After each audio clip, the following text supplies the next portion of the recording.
Hi there, let's set date and time on your Samsung Galaxy S20 FE.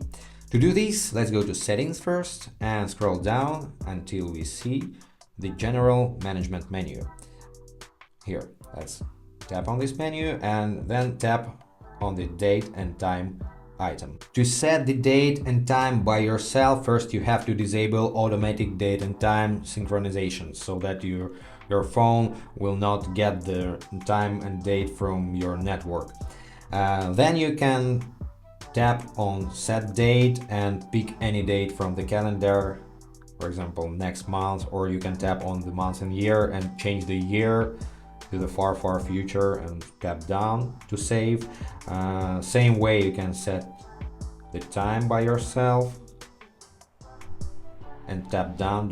Don't forget to save your results.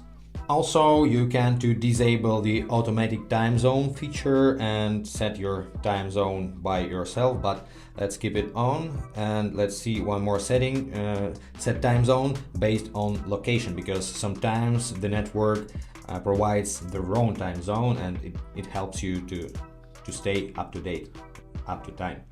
And finally, you can change your time format to 12-hour format if you wish so, and that's it. That was all time settings on your Samsung Galaxy S20 FE, and I wish this video was helpful. Thanks for watching.